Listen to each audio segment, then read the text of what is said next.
رمضان كتير. قلت له ما بدنا نروح نجيب هيك يعني نعمل هدول رقائق، لنعمل سمبوسة، لنعمل شغلات تمر، يعني في شغلات هيك خاصة بنجيبها بوقت رمضان، الزبدة، الحلاوي مشان السحور أغراض.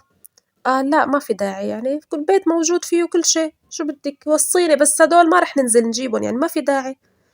قلت يا بنت ما مشكلة، ما بعرف هلا بخل ماله بخيل، بس كل ما بقول له شغلي لرمضان يقول لي ما في داعي وعادي. هون باقي كان نهارين لرمضان بالضبط، ما لقيته غير جايب لي هيك مجمع فيه تمر وجايب لي الرقائق، انه شان اذا هدول الرقائق تبعت السمبوسه وهيك احشيهم وساويهم. قلت له يسلم ايديك الله يخليه اياك، دخيل الله هيك هالشي بس نحس انه يعني ننبسط. عم بحكي هيك انا وياه المساء، قمت قلت له انتي بتفيقي على السحور ما بكره لاعمل لك هيك وساوي لك؟ قال سحور شو؟ قلت له سحور سحور على رمضان، ما بدي فيقك نتسحر ثاني يوم نصوم شبك؟ قال لي لا نحن ما بنفوق على السحور. قلت له يا أخو بتقدر تصوم كل النهار؟ والله أنا ما فيني أصوم إلا بيوجعني تاني يوم راسي بلا سحور، ما بتحكى، بس كون متسحرة يا سلام، لا بجوع ولا بعطش. لا إله إلا الله. قلت له شبك شبك عم بحكي كتير؟ قال لي ليكي نحن أنا ما بصوم. قلت له عن جد؟ قال والله أنا ما بصوم. قلت له يا الله بتصلي شلون ما بتصوم؟ قال لي والله ما بعرف يعني ما بصوم الله يهدينا. قلت له أبوك وأمك ما بيحكوك شي عادي؟ قال لي هني أبي وأمي كمان ما بيصوموا. قلت له إيه لا بربك عم تحكي؟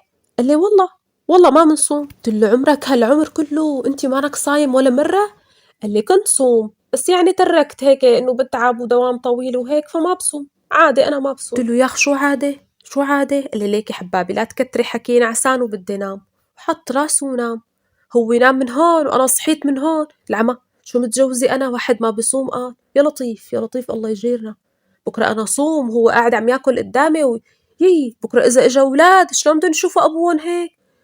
والله ما بيصوموا بحياتهم. وأفكار تاخدني وأفكار تجيبني، وأنا هيك بكرة بدي أفطر لحالي، وأنا بكرة وقاعدة عم فكر ومهمومة وتضايقت. نزلت تاني يوم وعملت قهوة لمرت عمو وشربنا أنا وياها ورحت على الجامعة وأنا عم فكر. عم بحكي لها لرفيقتي قلت لها هيك قال الجماعة طلعوا ما بيصوموا.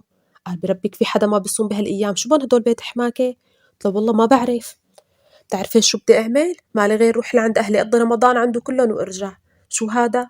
أنا عم أقول ليش كل ما أطلب منه طلب وكل ما أقول له على غرض يقول لي عادي وعادي؟ طلعوا بالمرة رمضان عندهم ما له طعمة ولا له قيمة. يا لطيف. قالت لي إيه والله حكيك مزبوط، كون محلك أنا ما بضل بروح يعني على القليل شهر زمان.